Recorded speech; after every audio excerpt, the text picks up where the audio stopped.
Vibrator got stuck deep in my colon, and after a traumatic ER visit, I learned to navigate hospitals and secured funding for future mishaps. I'm super embarrassed right now, and a little bit scared. Basically, was using a vibrator, without a flared base SMH, and it went entirely into my ass. I can barely feel it when my fingers are all the way in, and I can't feel it through my vagina. I try to push it out that way. I'm terrified of going to the hospital for this. Is there anything I can do? I can't afford that bill. It's really deep and I can't grab it at all. I'm sitting on the toilet hoping my body pushes it out naturally.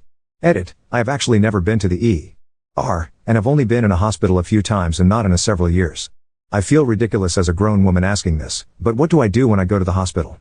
I know park and go in, but I'm kind of confused on where do I go.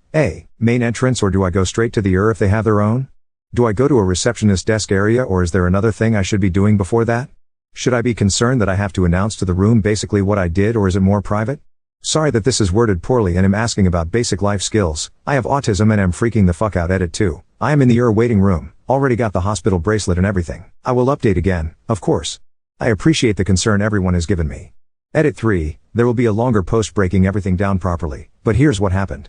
I arrived and it was a bit confusing, but I asked the first person I saw for help. They got me to the ER and I was quickly checked in.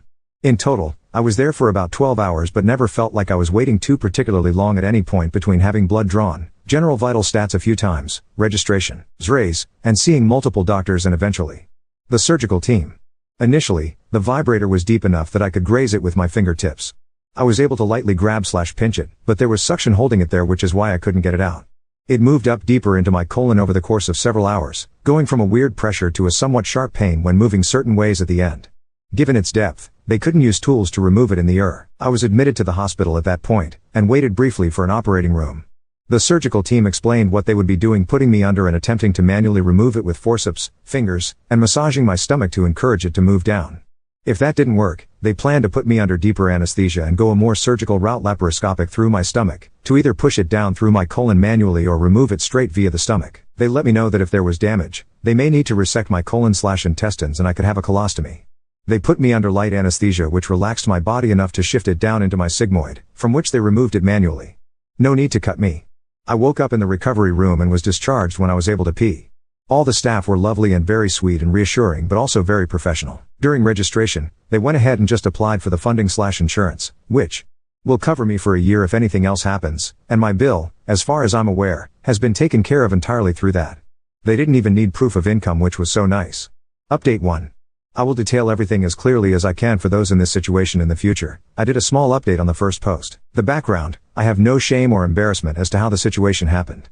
It was a body-safe vibrator about 7 inches long.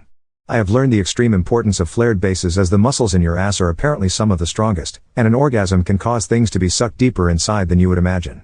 That being said, upon realizing that the vibrator was inside, I didn't panic ASAP. I've had it happen mildly once before, with a different toy, and I got it out with ease.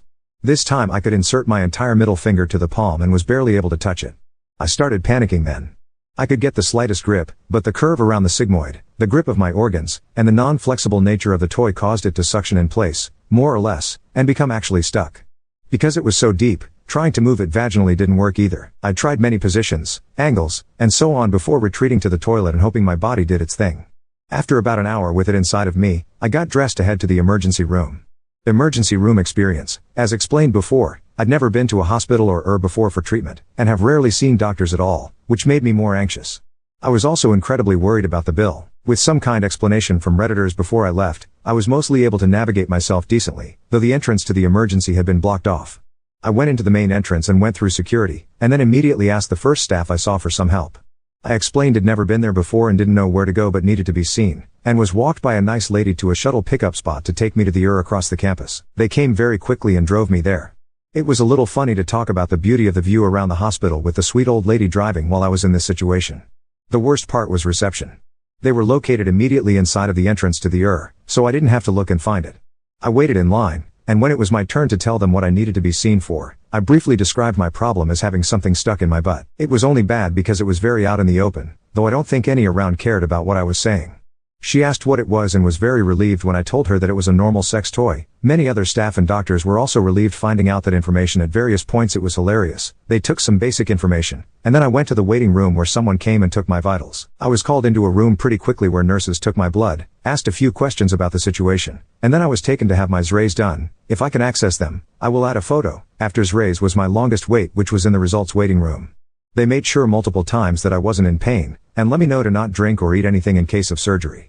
I was taken to registration, where they went over my identity info and financial arrangements. It was very quick and they didn't ask much, just if I had insurance or not, no, and if I work full-time, the number of people in my household, etc. I forget the exact wording, but she immediately applied for me to be covered under essentially what is the hospital's charity insurance. It will cover this visit entirely as a write-off, and I will be covered with the same program at that hospital for the next year.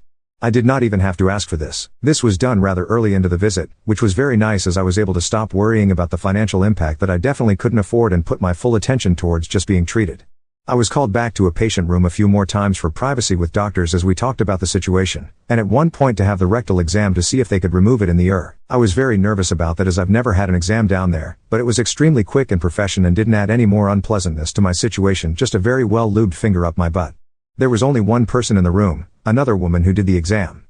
She had me do things during it like cough and bear down like I was giving birth.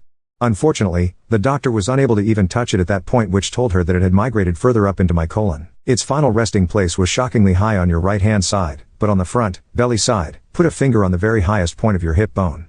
Raise your finger about 2 inches higher along your body towards your waist, and right there is where the vibrator was inside my body.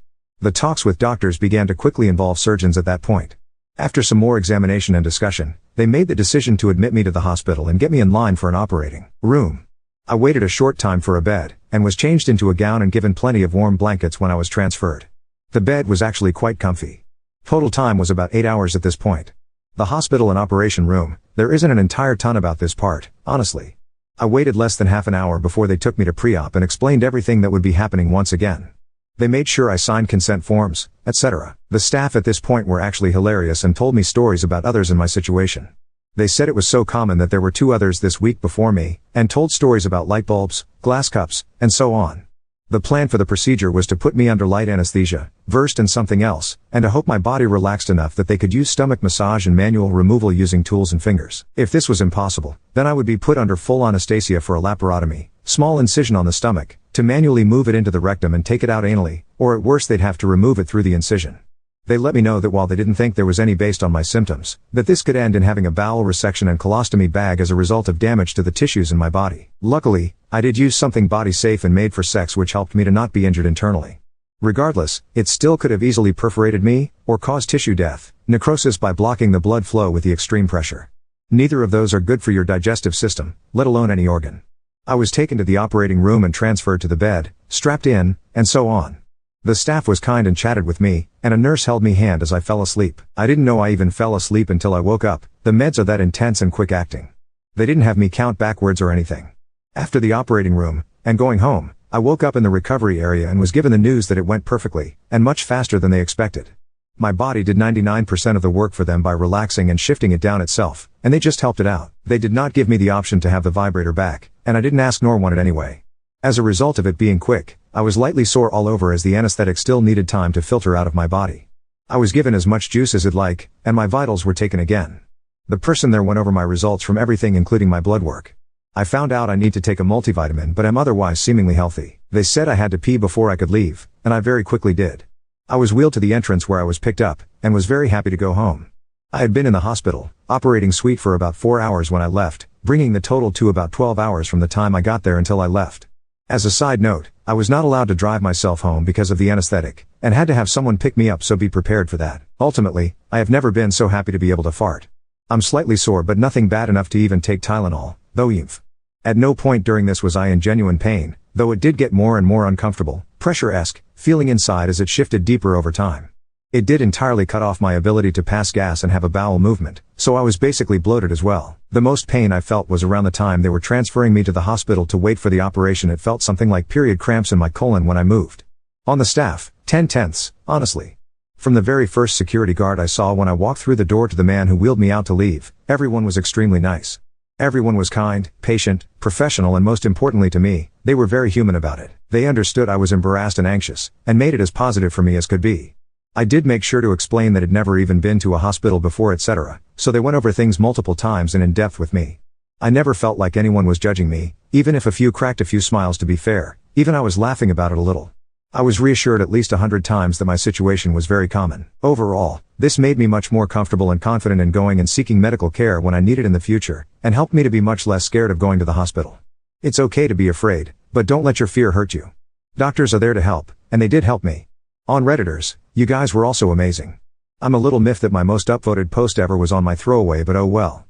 I hope the attention makes the post easier for others to find. I saw the number of upvotes today and was shocked. Of course it's my ass that goes viral. Smile.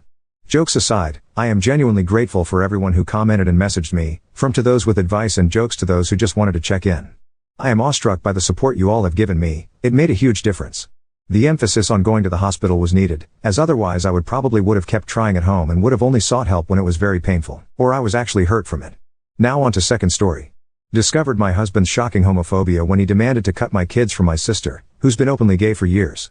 Me and my husband have been married for 9 years and have a son, 12, and 2 daughters, 8 and 6.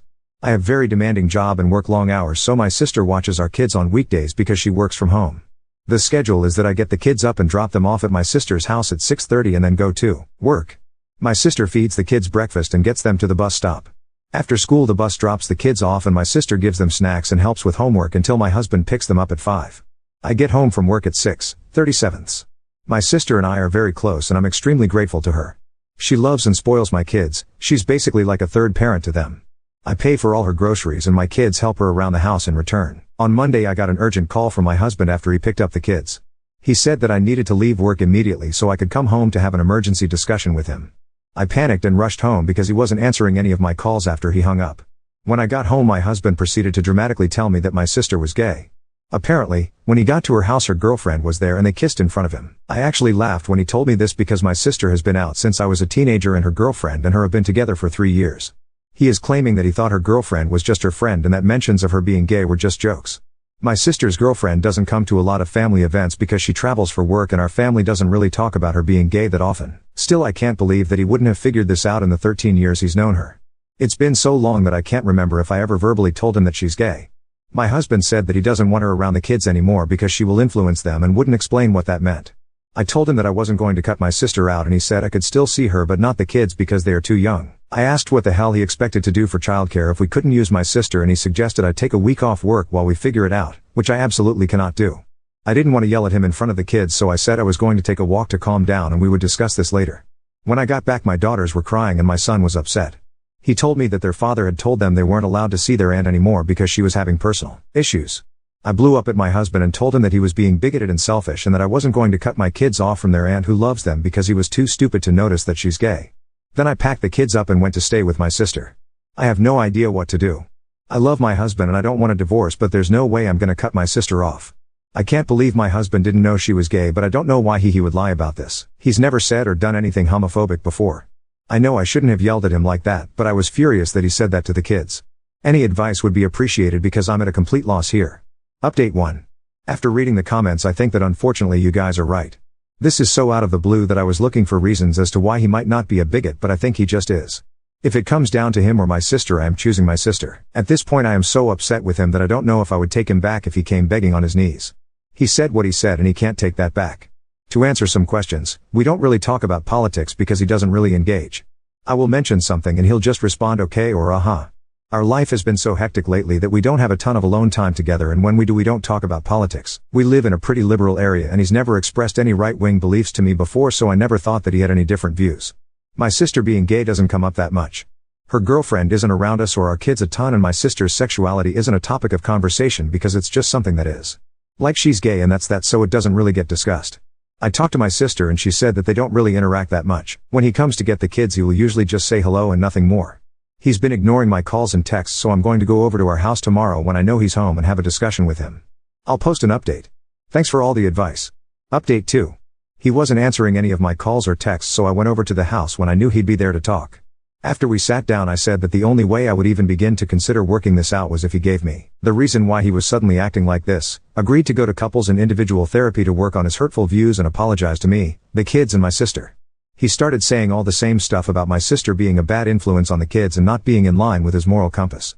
I got fed up and told him to cut the bullshit right now and tell me what was really going on, or I was gonna walk out and he would never see me or his children again. I've never spoken to him like that before, and I think it rattled him because he spilled the whole story. Long story short, he's been having an affair for the past year. Now that I think about it, makes sense. I thought that maybe he was pulling away from me, but I figured it was just stress from work and kids. He admitted that when he had to go into the office on weekends, it was just an excuse to see her. Sometimes he would take a half day at work to go and be with her until it's time for him to pick up the kids. In his words, he was neutral about my sister being gay until his girlfriend opened his eyes.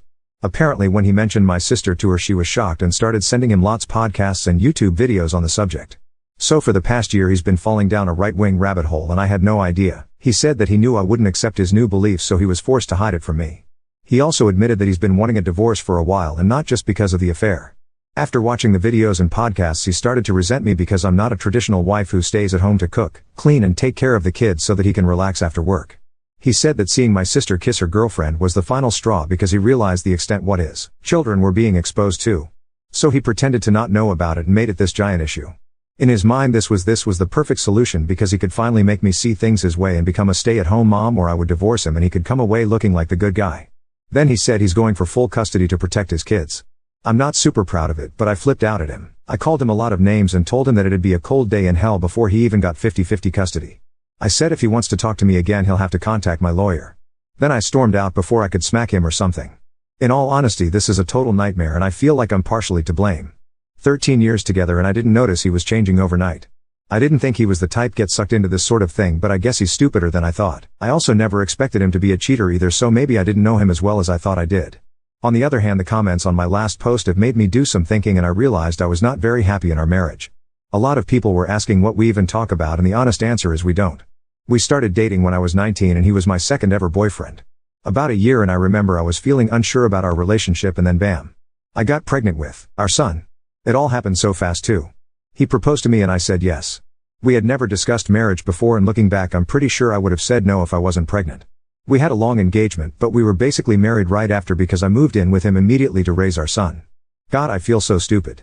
I think I was pretty naive at the start of our relationship. I never thought to have any in-depth conversations about politics, family and religion. I'm realizing now that I was mostly staying in the marriage because it felt easier than the alternative and better for my kids. I genuinely thought he was a good man and father. Now I'm remembering tons of different moments in our relationship that I brushed off and fights we had that all add up to a bigger picture. I think part of why I've been so frazzled and exhausted lately is because he was literally doing the bare minimum and leaving me and my sister to pick up the slack. I don't regret the marriage because it led to my kids, but I regret not seeing everything sooner and getting out. Right now my kids are my #1 priority. When I got back I sat them down and we had a long conversation about their father, his views and LGBT rights in general. I made it very clear that I would support them no matter what.